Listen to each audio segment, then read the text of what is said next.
My name is Jodie Hail. I'm 32 years old, and for the past 15 years I've poured every ounce of my being into our family dried fruit business in Yakima.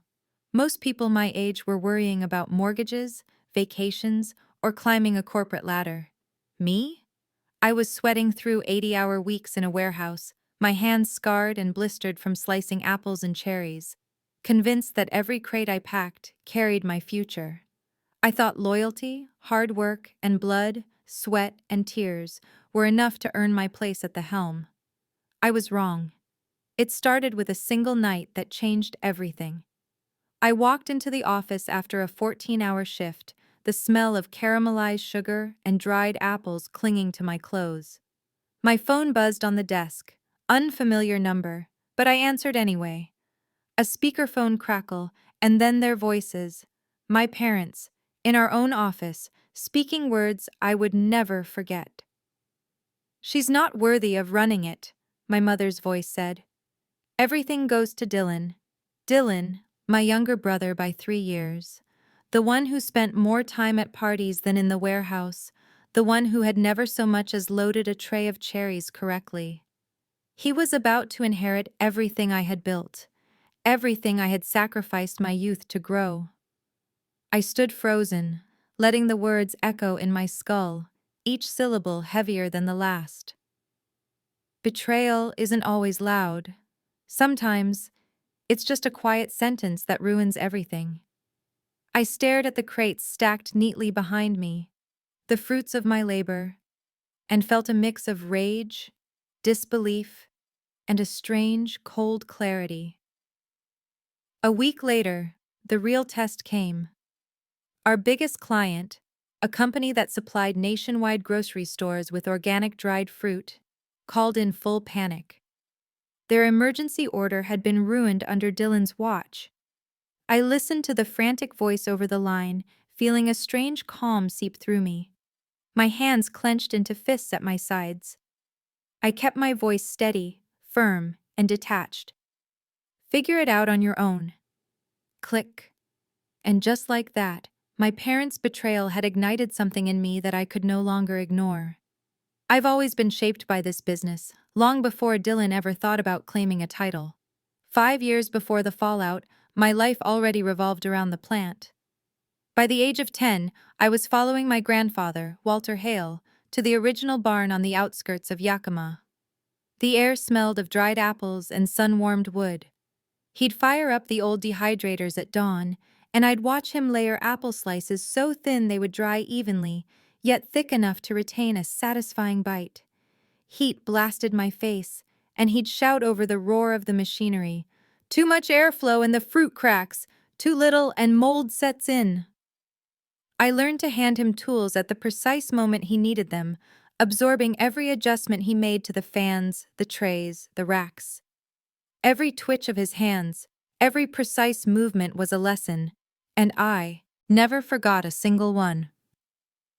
By 17, acceptance letters from state colleges were piled up in my bedroom, still unopened. I pushed them aside one evening at dinner and looked at my father, Richard Hale. "I'm joining full-time," I said. My mother, Patricia, dropped her fork and shot me a worried glance. Dad gave a short grunt. Approval, but nothing more. That was all I needed. The next morning, I punched in before sunrise, stacking trays alongside the crew. Dad oversaw production with a non-nonsense stride, calloused palms guiding mine through the first cuts. He rarely spoke encouragement. A firm slap on a finished pallet meant the job met standard. I lived for that slap. I repeated every task until it came naturally, until it came without hesitation. Mom, meanwhile, managed finances from a corner office, stacked with invoices.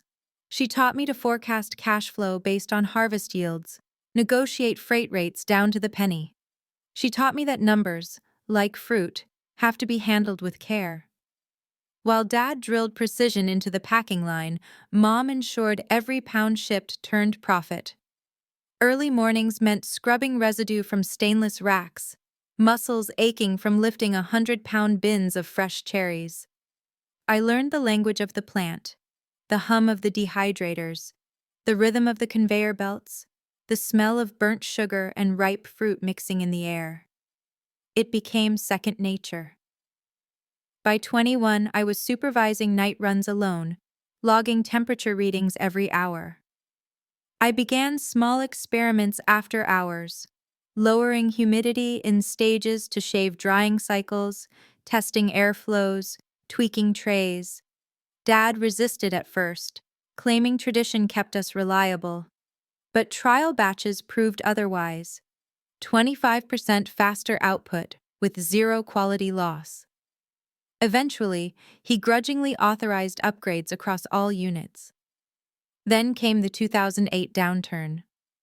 Growers dumped fruit at fire sale prices, smaller operations collapsed. But we adapted. I engineered modular trays for rapid changeovers between apple varieties and installed variable speed blowers for delicate peaches. Our clients noticed. They began specifying Hail for custom runs, organic, low-sugar, gluten-free certifications that demanded isolated lines. By 25, Heron Brooks, a nationwide trail mix brand manager, toured the floor during peak cherry season. He needed consistent moisture levels, tolerances no local packer guaranteed.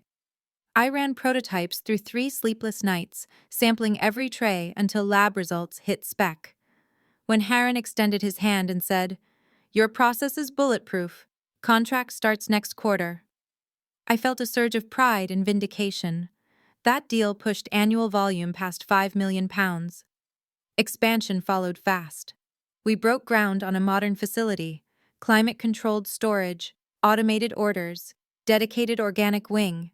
Staff grew to 50, rotating shifts to handle round-the-clock harvest pressure. I onboarded every worker personally, walking them through calibration checklists I'd refined over years. Dad shifted to oversight, knees protesting long hours. Mom streamlined payroll software, freeing me for supplier meetings and equipment bids. I sourced solar arrays to offset peak summer power draws and locked in multi-year grower contracts for stability. All of this, all of it, was supposed to be my legacy. My parents' betrayal, their decision to hand everything to Dylan, wasn't just unfair, it was a spark that lit a fire under me. I knew one thing with absolute certainty. If family could say I wasn't enough, I would prove them wrong. The betrayal wasn't the end. It was the beginning. The days after the betrayal were the hardest. I walked through the plant with my hands in my pockets, watching Dylan fumble with the machinery, listening to clients' complaints pile up, and feeling a bitter mix of fury and disbelief. How could my parents hand over everything I had built to someone who didn't know a fan from a dehydrator? It wasn't just unfair, it was catastrophic. And yet, beneath the anger, a quiet resolve began to grow. I thought back to my earliest days in the plant, to the barn where my grandfather Walter first taught me the craft of drying fruit. I could still feel the heat of the dehydrators on my face, smell the tang of fermenting apples, hear the whir of fans slicing through humid air. That barn had been my playground, my classroom, my second home. Every tray, every rack, every carefully timed cycle was ingrained in my muscle memory. I realized then, Dylan might inherit a title, but he couldn't inherit skill, discipline, or instinct. I began retracing every step I had taken to grow the company. From sunrise to past sunset, I immersed myself in the plant, ignoring the chaos Dylan caused. The conveyor belts became my meditation, the hum of the fans a mantra. I watched my employees carefully, noting their hesitations when Dylan barked orders.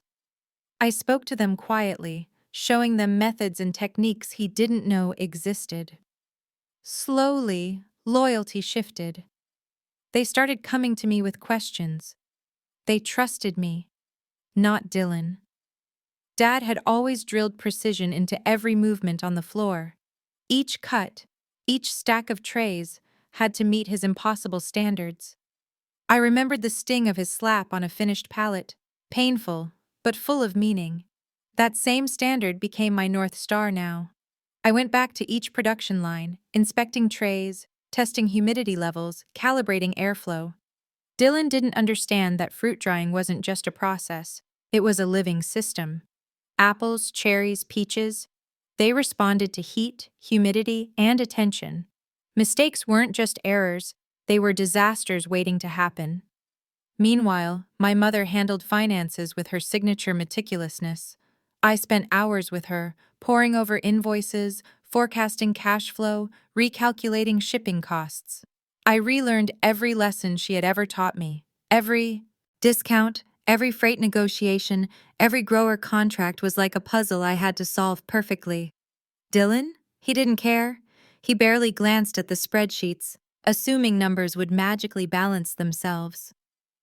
The first real test came when a major client called about a batch of organic cherries that had gone soft and unevenly dried. I arrived at the warehouse before sunrise, ducking under low-hanging trays, examining every rack. The humidity in the room was off by 2%, enough to ruin the batch. I adjusted fans, swapped trays, recalibrated dryers, and worked alongside the crew until the cherries met spec. I handed them off to the delivery truck myself, ignoring Dylan's presence, and watched as the client breathed a sigh of relief on the phone. Word spread. Employees began referring to me quietly as the one who fixes things. Clients started calling me directly, bypassing Dylan altogether. I felt the tide shift beneath my feet. Dylan was a figurehead. I was the heartbeat of the company. But it wasn't just about fixing mistakes. I wanted innovation, not just maintenance. I began experimenting after hours, running small trials to improve drying cycles, testing new tray designs, and measuring results in excruciating detail. At first, Dad resisted my changes, claiming tradition had kept the company reliable. But numbers don't lie. My tests showed a 25% increase in output with zero quality loss.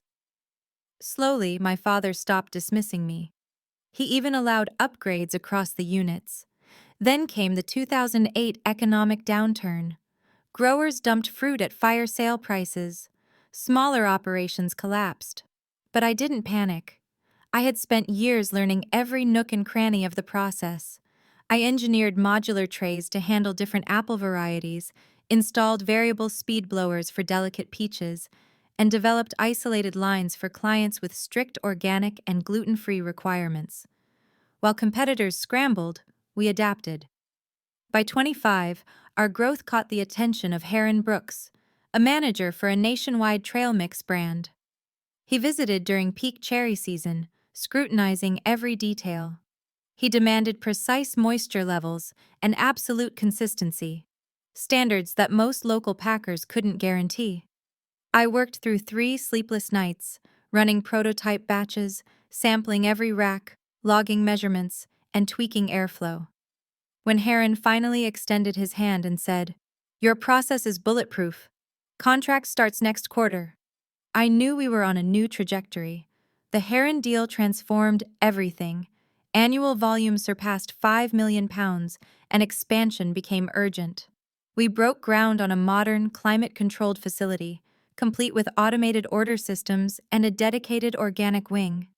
Staff grew to 50, with rotating shifts to handle the intense harvest schedule.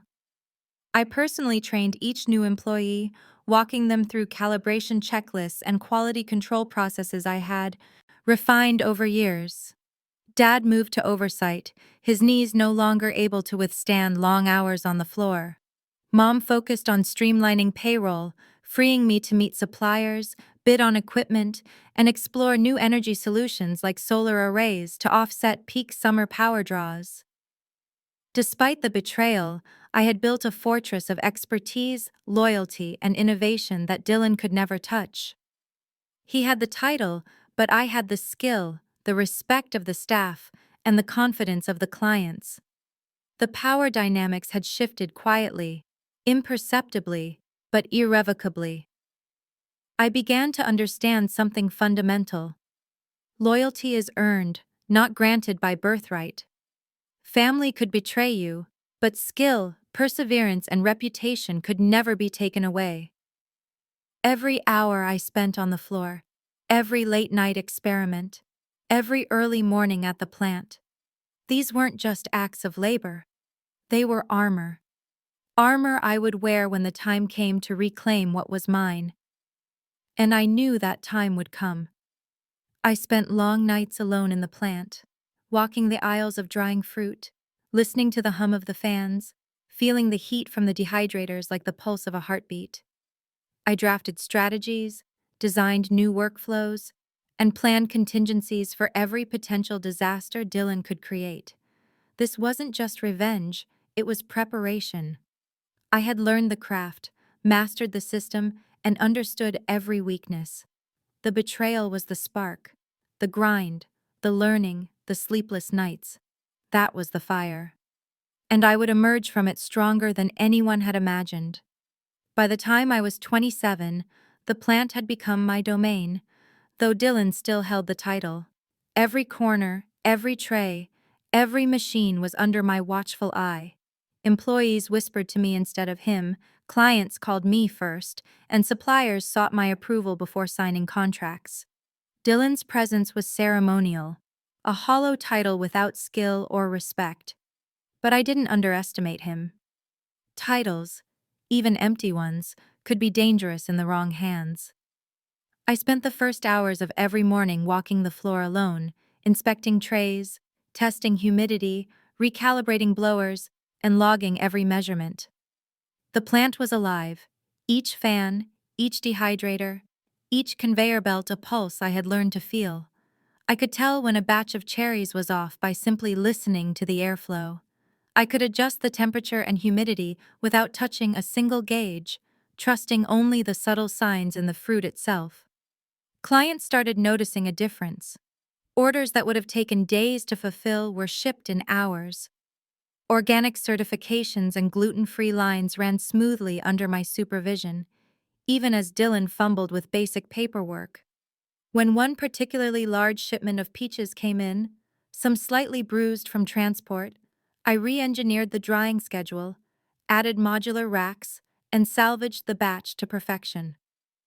The client called me personally, praising the quality and speed. Every phone call like that felt like a quiet victory against the family who had chosen Dylan over me. Heron Brooks, the nationwide trail mix brand manager, became a frequent visitor.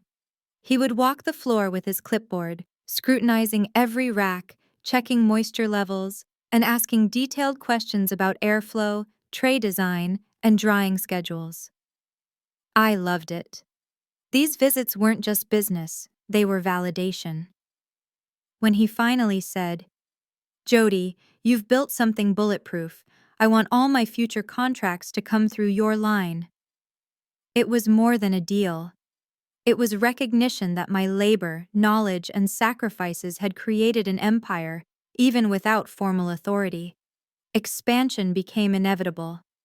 The old barn, with its wooden floors and clunky dehydrators, was no longer sufficient. I oversaw the construction of a modern facility, climate-controlled storage rooms, automated sorting systems, and a dedicated organic wing. I designed workflows to minimize human error, reduce cycle times, and maintain consistent quality. Every new piece of machinery, every conveyor belt, every fan placement was a decision I made with the precision of a surgeon. The workforce grew. 50 employees rotated through 3 shifts, handling peak harvests around the clock. I personally trained each worker, walking them through calibration checklists, teaching them to recognize subtle signs in the fruit, and ensuring that quality was never compromised. Dad had moved to oversight, but I still consulted him on rare technical issues. Mom focused on payroll and finance, leaving me free to handle supplier negotiations, equipment bids, and strategic planning. But the crown jewel of my innovation was energy efficiency. Summer power draws had been a constant drain, so I sourced and installed solar arrays to offset peak loads. It wasn't just about saving money. It was about sustainability, showing clients and employees alike that we were forward-thinking and responsible. Growers noticed too, and many signed multi-year contracts, securing a steady supply of fruit that allowed us to plan years in advance. Despite the technological advancements and smooth operations, the family feud simmered in the background. Dylan made mistakes daily, sometimes small, sometimes catastrophic, but always visible. A batch of organic apples left unmonitored, a mislabeled pallet of dried peaches. He was consistently sloppy. And yet, whenever clients noticed issues, they came to me first. Word of mouth spread. Even other packers began consulting me, asking how I maintained such consistency. I was becoming an industry authority without even trying. I realized that mastery isn't just about working harder. It's about anticipating problems before they arise. I began documenting every process meticulously, creating manuals, diagrams, and checklists for every scenario. What would happen if a fan malfunctioned during peak humidity? What if a shipment of peaches arrived bruised or moldy? Every contingency was planned, tested, and logged. By the time Dylan faced a crisis, I already had a solution in place. Sleep became a luxury. Late nights spent sampling batches, recalibrating equipment, and reviewing contracts blurred into early mornings supervising shifts and meeting clients. I didn't mind. Each hour invested was a brick in the foundation of an empire that could not, and would not, be taken from me. One evening, while walking the plant alone, I paused at a row of apple trays, feeling the heat from the dehydrators against my arms, listening to the steady hum of the fans. It hit me. I had built this. From the barn with my grandfather to a modern, automated facility, it was all my vision. Dylan may have had the title, but he lacked the skill, the knowledge, and the respect to wield it. The employees had begun calling me the boss, in hushed tones when Dylan wasn't around. Clients requested me specifically. Suppliers knew that decisions went through me. And in those quiet moments, walking the aisles of drying fruit, I realized that control is not about a nameplate or a title. It's about the trust and loyalty of the people and systems you've built. Heron Brooks returned that month for another tour. He stopped by the drying line, inspecting racks of cherries with a level of scrutiny I had come to expect. I watched him check moisture, sample a tray, and nod in approval. "Every batch perfect," he said. "Your process is unmatched. I want to expand our orders next quarter." I felt a flicker of satisfaction, but also something deeper: vindication. Not for the business deals, but for proving that I, not my parents, had been the true architect of the company. Every late night, every blistered hand, every hour spent in the heat of the dehydrators, it all mattered. And yet, the fire that burned in me wasn't just about recognition, it was about reclaiming what was taken. Dylan's failures, the parent-sanctioned betrayal, it all served to sharpen me, to push me beyond limits I didn't know I could endure.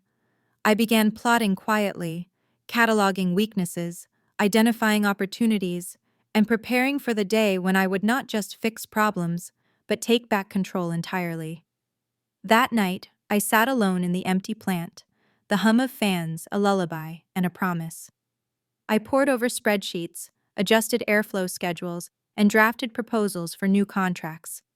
My mind raced with possibilities: new clients, improved processes, expansion into additional dried fruit varieties, and automation upgrades.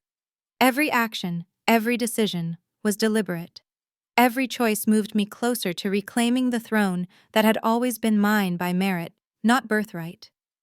By the time the sun rose, the plant hummed with quiet energy. I walked the floor once more, trays stacked neatly, dryers calibrated, employees already at work. I felt a surge of power, of purpose, unlike anything I had felt before. Dylan might have the title, but I had the empire. And empires are not held by names. They are earned, maintained, and mastered. The betrayal had been a spark. I had turned it into a fire, and that fire was only beginning to burn. The day I realized that loyalty alone wasn't enough, that titles without skill were meaningless, came like a punch to the gut.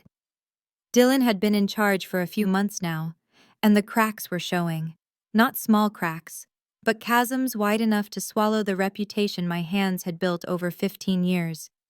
It started with a simple client call. One of our largest accounts, a high-end organic retailer that prided itself on consistent quality, reported a ruined shipment. A shipment that had been my pride and Dylan's responsibility.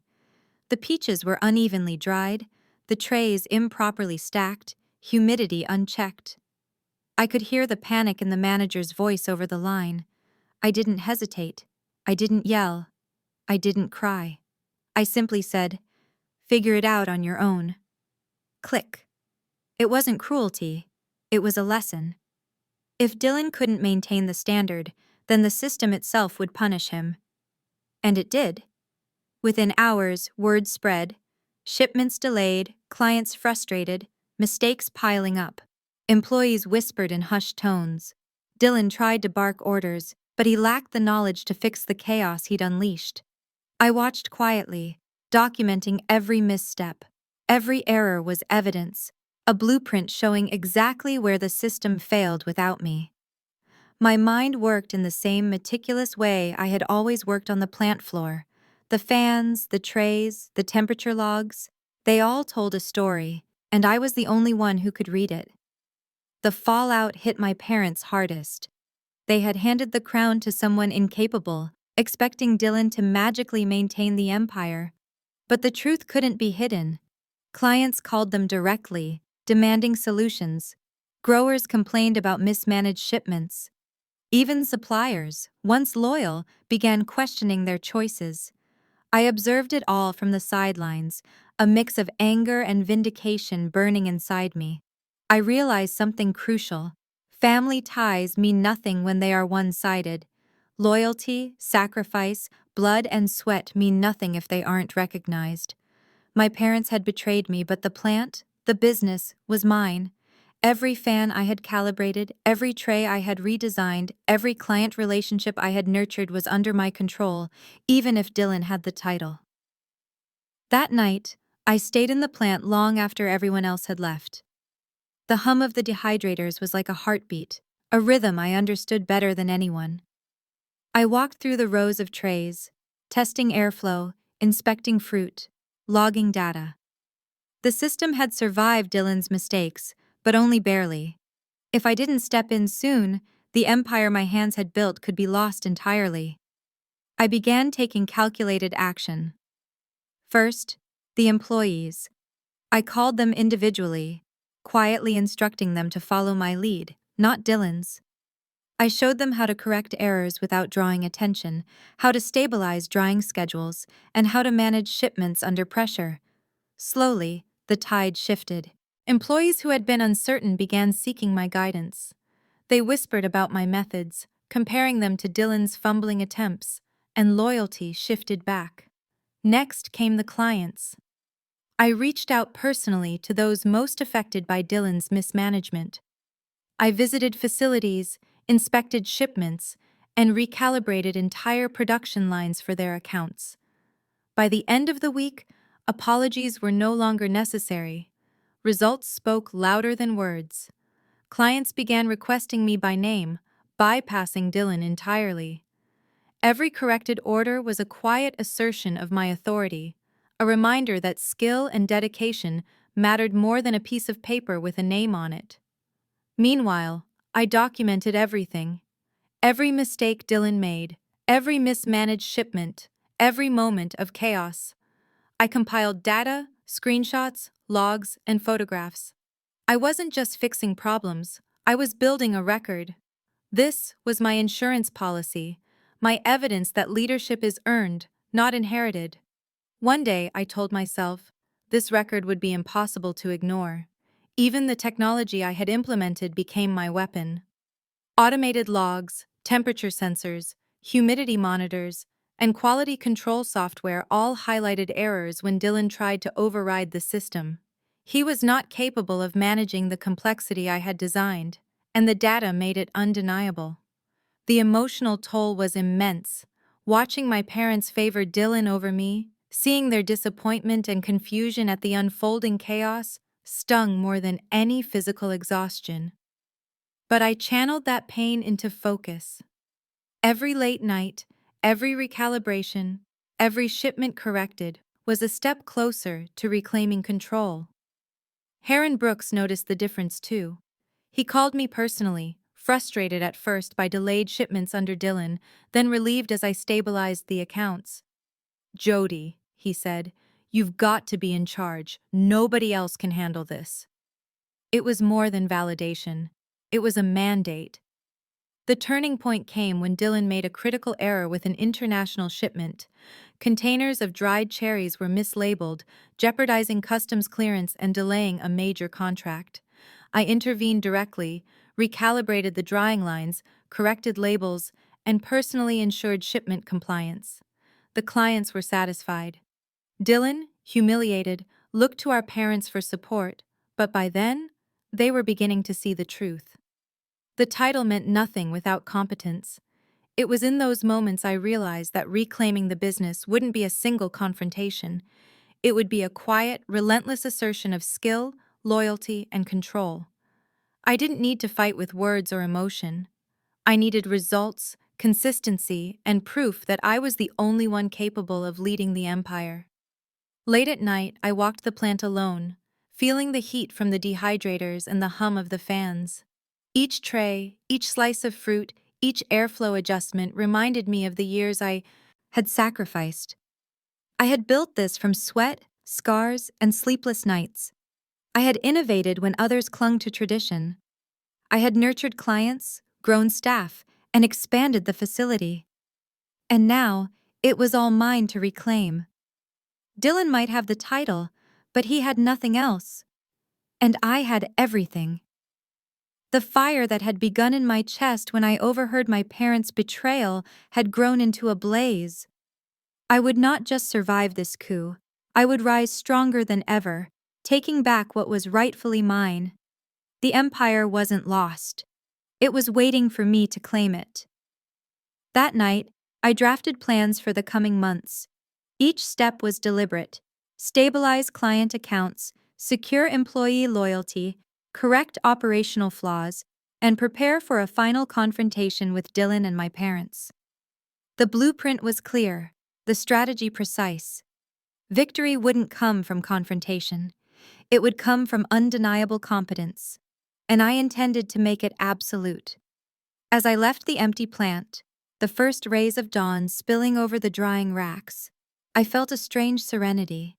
The battle lines were drawn, not with anger or vengeance, but with skill, knowledge, and relentless perseverance. Dylan's errors would continue, the chaos would grow, and with each misstep, the empire would naturally gravitate back to me. I smiled, knowing one thing for certain: betrayal may have sparked the fire, but I was the one holding the matches. The morning I knew it was time to reclaim my empire arrived quietly. Nothing in the world signaled it. No fanfare, no announcement, no confrontation. I had spent years building skill, loyalty, and trust that could not be ignored. Dylan had the title, but I held the heart of the company. Clients, employees, suppliers, they all gravitated toward me naturally, quietly, like iron filings to a magnet. It was time to take what had always been mine. I began with the clients. Over the past months, I had documented every misstep Dylan had made: mishandled shipments, mislabeled pallets, missed deadlines, and frustrated accounts. I compiled the data meticulously, spreadsheets filled with temperature logs, shipment times, and quality checks. I reached out personally to the most critical clients, assuring them of stability, showing them the improvements I had implemented, and revealing that I had personally overseen every detail of their supply. Responses came immediately, orders stabilized, praise poured in, and confidence returned. One by one, the clients who had been on the verge of leaving called to reaffirm their loyalty. They didn't care about titles, they cared about results. And the results were mine. Next came the employees. I called a meeting in the center of the warehouse, the heart of the empire. I didn't yell, I didn't plead, I didn't ask for loyalty. I simply presented facts: improvements, successes, mistakes Dylan had made, and a clear plan moving forward. I outlined workflows, training programs, and production, schedules I had meticulously crafted over months. I looked around the room, at the faces that had seen me sweat, bleed, and toil alongside them for years. "This isn't about titles," I said. "It's about who keeps this business alive. It's about who ensures every client gets the best product possible, who protects our legacy, and who fights for every ounce of effort we put in. That person is me. And if you stand with me, we will not just survive, we will thrive." The room was silent for a moment. Then, one by one, hands went up. Loyalty was never commanded, it was earned. And I had earned it. With employees and clients firmly behind me, I turned to the hardest part: confronting Dylan and, indirectly, my parents. I didn't need shouting matches or dramatic confrontations. I let the system speak. I allowed Dylan to continue mismanaging for one final week, quietly documenting his failures, highlighting errors, and letting the clients notice discrepancies that only I could fix. By the end of that week, my parents were forced to recognize the truth. Their attempts to prop Dylan up had failed spectacularly. Their empire, our family's legacy, was teetering because of their decision. I walked into their office calmly, data in hand, production logs and client complaints stacked like bricks.